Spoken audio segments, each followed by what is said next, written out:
Hi hello ನಮಸ್ತೆ ಎಲ್ಲರಿಗೂ info media ಜಗತ್ತು ಚಾನಲಿನ ಮತ್ತೊಂದು ವಿಡಿಯೋಗೆ ಸ್ವಾಗತ ಸುಸ್ವಾಗತ. ಸ್ನೇಹಿತರೆ, ಎಲ್ಲರೂ ಹೇಗಿದ್ದೀರಾ? ಎಲ್ಲರೂ ಚೆನ್ನಾಗಿದ್ದೀರಾ ಅಂದ್ಕೊಂಡಿದ್ದೀನಿ. ನಾನು ಕೂಡ ತುಂಬಾ ಚೆನ್ನಾಗಿದ್ದೀನಿ. ಎಲ್ಲರೂ ಚೆನ್ನಾಗಿದ್ದೀರಾ ಅಂದ್ಕೊಂಡು ಭಾವಿಸ್ಕೊಂಡು ಇವತ್ತಿನ ಒಂದು ವಿಡಿಯೋನ ಶುರು ಮಾಡಿಬಿಡೋಣ.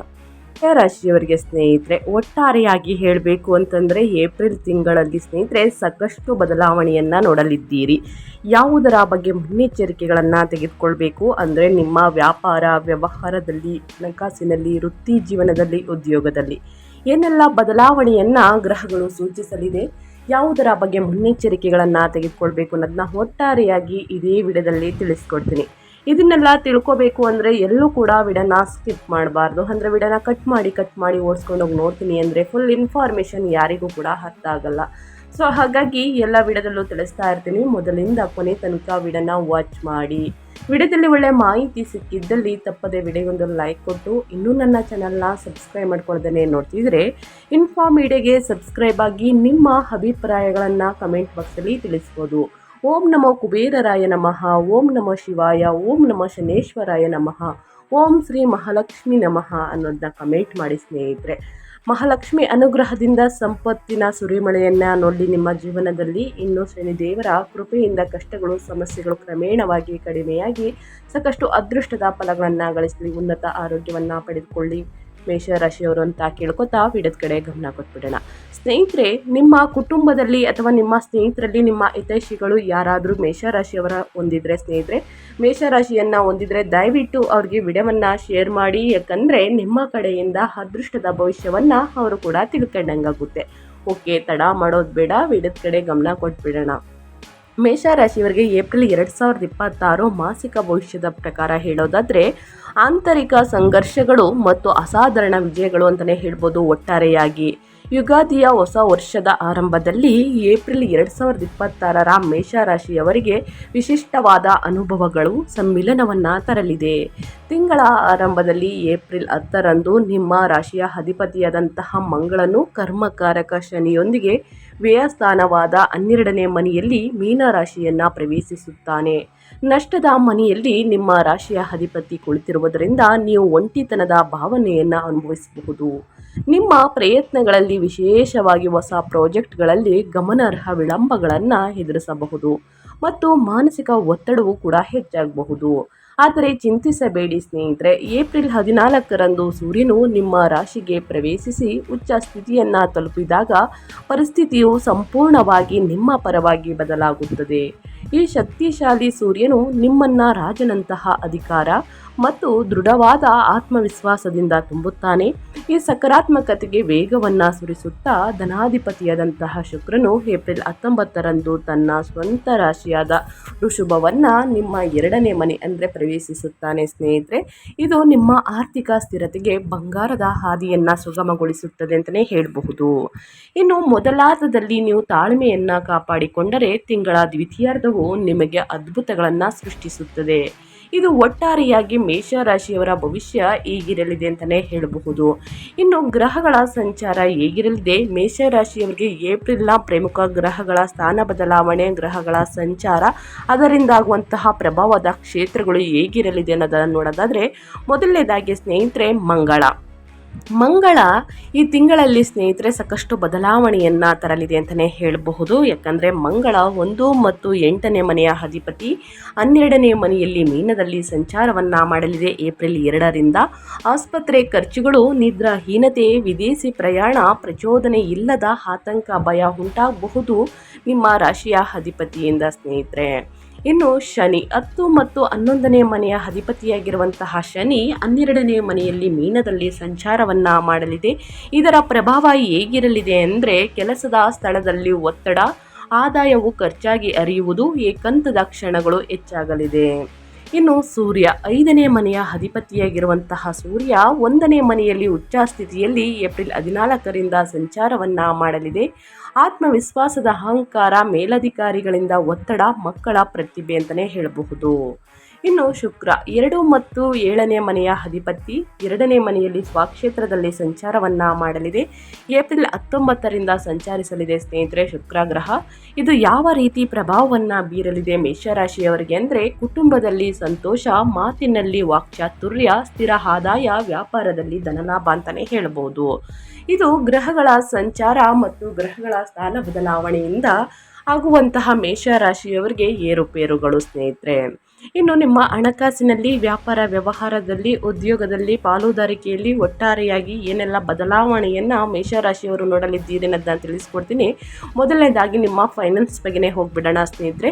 ಹಣಕಾಸಿನ ಪರಿಸ್ಥಿತಿ ಹೇಗಿರಲಿದೆ, ಯಾವುದರ ಬಗ್ಗೆ ಎಚ್ಚರಿಕೆ ವಹಿಸಬೇಕು ಮೇಷರಾಶಿಯವರು ಅಂದರೆ ಏಪ್ರಿಲ್ 2026ರಲ್ಲಿ ಸ್ನೇಹಿತರೆ ನಿಮ್ಮ ಲಾಭಾಧಿಪತಿಯಾದಂತಹ ಶನಿಯು ಖರ್ಚಿನ ಮೇಲೆ ಅಂದರೆ 12ನೇ ಮನೆಯಲ್ಲಿ ಇರುವುದರಿಂದ ನೀವು ಎಷ್ಟೇ ದುಡಿದರೂ ಕೂಡ ಖರ್ಚುಗಳು ನಿಮಗಾಗಿ ಕಾಯುತ್ತಿರುತ್ತವೆ. ವಿಶೇಷವಾಗಿ ಏಪ್ರಿಲ್ನ ಮೊದಲ 2 ವಾರಗಳಲ್ಲಿ ಹಣವು ನೀರಿನಂತೆ ಹರಿಯಬಹುದು.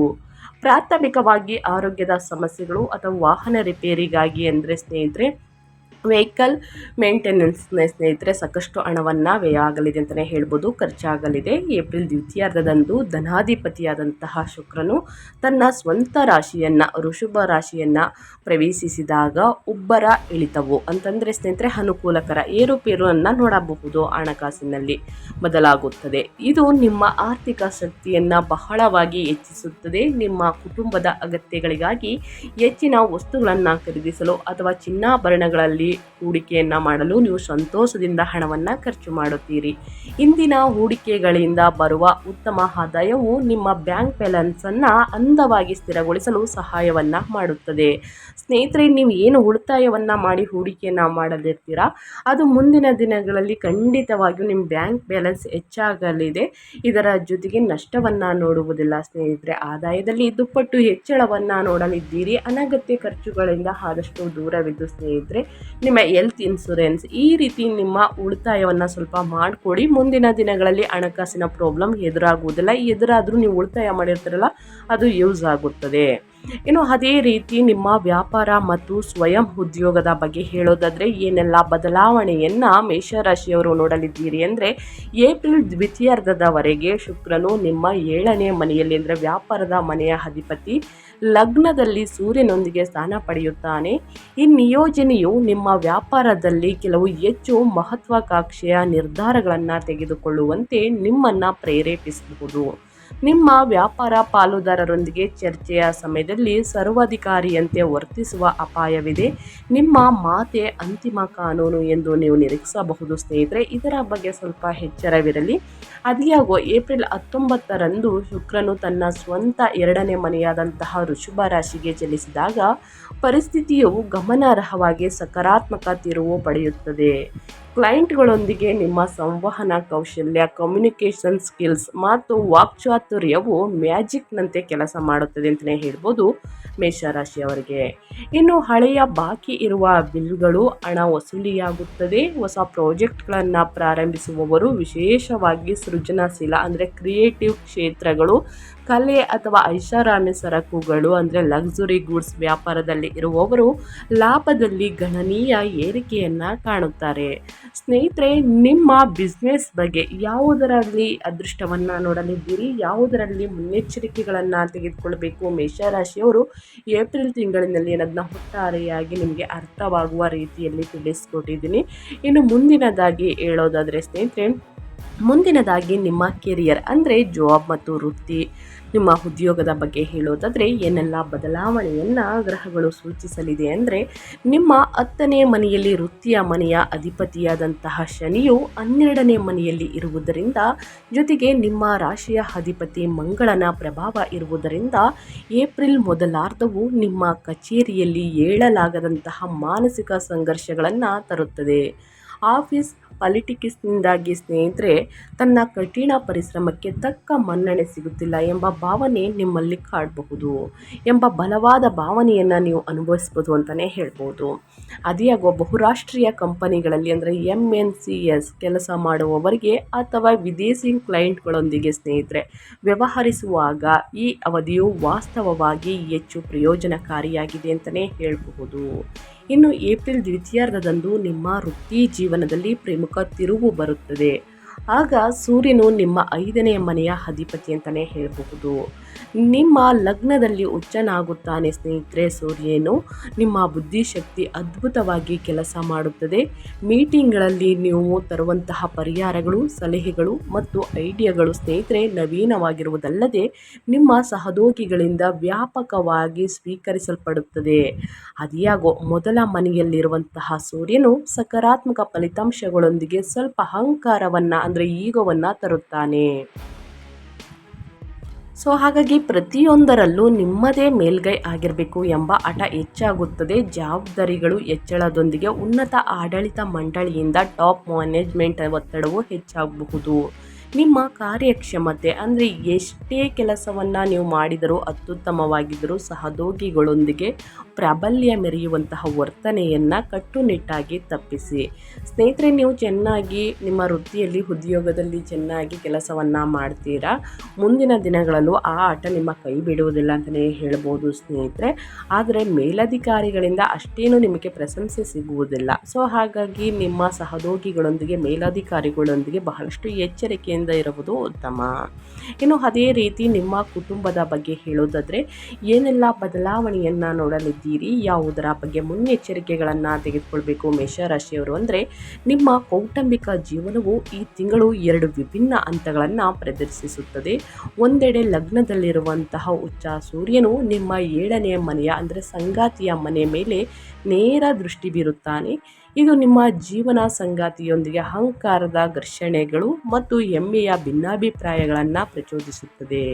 ನಿಮ್ಮ ಸಂಗಾತಿಯು ನೀವು ಹೇಳಿದ್ನೆಲ್ಲ ಸುಮ್ಮನೆ ಕೇಳಬೇಕು ಮತ್ತು ಪಾಲಿಸಬೇಕು ಎಂದು ನೀವು ನಿರೀಕ್ಷಿಸುವಂತಹ ಪ್ರವೃತ್ತಿಯನ್ನು ಬೆಳೆಸಿಕೊಳ್ಳಬಹುದು.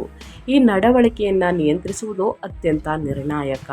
ಮತ್ತೊಂದೆಡೆ ಸೂರ್ಯನು ನಿಮ್ಮ 5ನೇ ಮನೆಯ ಮಕ್ಕಳ ಮನೆ ಅಂತಲೇ ಹೇಳ್ಬೋದು. ಈ ಮನೆ ಅಧಿಪತಿಯಾಗಿರುವುದರಿಂದ ಅವನ ಉಚ್ಚ ಸ್ಥಿತಿಯು ನಿಮ್ಮ ಮಕ್ಕಳ ಪ್ರಗತಿಯು ನಿಮಗೆ ಹೆಮ್ಮೆಯ ದೊಡ್ಡ ಮೂಲವಾಗಲಿದೆ ಎಂದು ಸೂಚಿಸುತ್ತದೆ. ಇನ್ನು ಶಿಕ್ಷಣ ಅಂದರೆ ಸ್ಕೂಲ್, ಕಾಲೇಜ್ ರಿಸಲ್ಟ್ಸ್ ಬಗ್ಗೆ ಹೇಳೋದಾದರೆ ಅಥವಾ ಇತರ ಕ್ಷೇತ್ರಗಳಲ್ಲಿ ಅವರ ಸಾಧನೆಗಳು ನಿಮ್ಮ ಅಪಾರ ಸಂತೋಷವನ್ನು ತರುತ್ತದೆ. ಇದಲ್ಲದೆ ಏಪ್ರಿಲ್ 19ರ ನಂತರ ಶುಕ್ರನು 2ನೇ ಮನೆಯ ಪ್ರವೇಶವು ಸ್ನೇಹಿತರೆ ಕೌಟುಂಬಿಕ ವಾತಾವರಣದಲ್ಲಿ ಸಾಮರಸ್ಯ, ಉಷ್ಣತೆ ಮತ್ತು ಸಂತೋಷವನ್ನು ಮರುಸ್ಥಾಪಿಸುತ್ತದೆ ಅಂತಲೇ ಹೇಳಬಹುದು. ಒಟ್ಟಾರೆಯಾಗಿ ಕುಟುಂಬದಲ್ಲಿ ಏನೆಲ್ಲ ಬದಲಾವಣೆಯನ್ನು ನೋಡಲಿದ್ದೀರಿ, ಯಾವುದರ ಬಗ್ಗೆ ಎಚ್ಚರಿಕೆ ವಹಿಸಬೇಕು ಅನ್ನೋದನ್ನ ಕಂಪ್ಲೀಟಾಗಿ ತಿಳಿಸ್ಕೊಟ್ಟಿದ್ದೀನಿ. ಇನ್ನು ತಡರಾತ್ರಿಯಲ್ಲಿ ವಾಹನವನ್ನು ಚಾಲನೆ ಮಾಡಬೇಡಿ ಸ್ನೇಹಿತರೆ. ಇನ್ನು ಮನೆಯಲ್ಲಿ ಕಿರಿಕಿರಿ ಮಾಡಿಕೊಂಡು ಹೊರಗೆ ಹೋಗುವುದನ್ನು ಆದಷ್ಟು ಅವಾಯ್ಡ್ ಮಾಡಿ ಸ್ನೇಹಿತರೆ. ಮನೆಯಲ್ಲೇ ಶಾಂತವಾಗಿ ವಾಹನವನ್ನು ಚಾಲನೆ ಮಾಡುವುದು ಬಹಳ ಮುಖ್ಯ. ದುಡುಕಿನ ನಿರ್ಧಾರಗಳು ಹೊಳಿತಲ್ಲ, ಸಣ್ಣ ಪುಟ್ಟ ಅಪಾಯಗಳನ್ನು ಗ್ರಹಗಳು ಸೂಚಿಸುತ್ತಿದೆ. ಇದರ ಬಗ್ಗೆ ಎಚ್ಚರಿಕೆ ಇರಲಿ ಮೇಷರಾಶಿಯವರಿಗೆ. ಇನ್ನು ತಡರಾತ್ರಿಯಲ್ಲಿ ಅಮಾವಾಸ್ಯೆ, ಹುಣ್ಣಿಮೆಯ ಸಮಯದಲ್ಲಿ ವಾಹನವನ್ನು ಚಾಲನೆ ಮಾಡಬೇಡಿ. ಮಾಡಿದರೂ ಕೂಡ ಅತಿ ವೇಗ ಹೊಳಿತಲ್ಲ, ನಿಧಾನವಾಗಿ ಚಾಲನೆ ಮಾಡಿ. ಇದರ ಜೊತೆಗೆ ಸ್ನೇಹಿತರೆ ರಾಹು ಮಂತ್ರವನ್ನು ಹೇಳುವುದು ಉತ್ತಮ. ರಾಹು ಸ್ತೋತ್ರವನ್ನು ಹೇಳಿ ಸ್ನೇಹಿತರೆ ಅಡೆತಡೆಗಳೆಲ್ಲವೂ ನಿವಾರಣೆಯಾಗಲಿದೆ. ಇನ್ನು ಎಜುಕೇಷನ್ ಬಗ್ಗೆ ಹೇಳೋದಾದರೆ, ಶಿಕ್ಷಣ ಮತ್ತು ವಿದ್ಯಾರ್ಥಿಗಳ ಬಗ್ಗೆ ಹೇಳೋದಾದರೆ ಏನೆಲ್ಲ ಬದಲಾವಣೆಯನ್ನು ನೋಡಲಿದ್ದೀರಿ ಅಂದರೆ ಲಗ್ನದಲ್ಲಿ 5ನೆಯ ಅಧಿಪತಿಯಾಗಿರುವಂತಹ ಸೂರ್ಯನು ಉಚ್ಚ ಸ್ಥಿತಿಯು ವಿದ್ಯಾರ್ಥಿಗಳಿಗೆ ವಿಶೇಷವಾಗಿ ಸ್ಪರ್ಧಾತ್ಮಕ ಪರೀಕ್ಷೆಗಳಿಗೆ, ಕಾಂಪಿಟೇಟಿವ್ ಎಕ್ಸಾಮ್ಗೆ ಸ್ನೇಹಿತರೆ ಅಂದರೆ CET, UPSC, ಬ್ಯಾಂಕಿಂಗ್ ತಯಾರಿಯನ್ನು ನಡೆಸುತ್ತಿರುವಂತಹ ವಿದ್ಯಾರ್ಥಿಗಳಿಗೆ ಪ್ರಚಂಡ ಆಶೀರ್ವಾದವಾಗಿದೆ ಸ್ನೇಹಿತರೆ. ನಿಮ್ಮ ದೃಢ ನಿಶ್ಚಯ ಮತ್ತು ಇಚ್ಛಾಶಕ್ತಿ ಗಗನಕ್ಕೇರುತ್ತದೆ ಅಂತಲೇ ಹೇಳ್ಬೋದು. ಇದರಿಂದ ಒಳ್ಳೆಯ ರಿಸಲ್ಟ್ ಸಿಗಲಿದೆ ಸ್ನೇಹಿತರೆ. ನಿಮಗೆ ಅತ್ಯಂತ ಕಷ್ಟಕರವಾದ ವಿಷಯಗಳನ್ನು ಸಹ ನೀವು ಸುಲಭವಾಗಿ ಗ್ರಹಿಸಲು ಸಾಧ್ಯವಾಗುತ್ತದೆ. ಆದಾಗ್ಯೂ 12ನೇ ಮನೆಯಿಂದ ಶನಿ ಮತ್ತು ಮಂಗಳನ ದೃಷ್ಟಿಯು ಸಾಂದರ್ಭಿಕವಾಗಿ ದೈಹಿಕ ಆಲಸ್ಯವನ್ನು ಉಂಟು ಮಾಡಬಹುದು. ಇದನ್ನು ಜಯಿಸಿ ವಿಜಯ ನಿಮ್ಮದೇ. ಉನ್ನತ ಶಿಕ್ಷಣಕ್ಕಾಗಿ ವಿದೇಶದಲ್ಲಿ ಪ್ರವೇಶವನ್ನು ಪಡೆಯಲು ಪ್ರಯತ್ನಿಸುತ್ತಿರುವಂತಹ ವಿದ್ಯಾರ್ಥಿಗಳಿಗೆ ಇದು ಹೆಚ್ಚು ಅನುಕೂಲಕರ ಅವಧಿಯಾಗಿದೆ ಅಂತಲೇ ಹೇಳಬಹುದು. ಒಟ್ಟಾರೆಯಾಗಿ ಏನೆಲ್ಲ ಬದಲಾವಣೆಯನ್ನು ನೋಡಲಿದ್ದೀರಿ ಅನ್ನೋದನ್ನ ಒಟ್ಟಾರೆಯಾಗಿ ತಿಳಿಸ್ಕೊಟ್ಟಿದ್ದೀನಿ.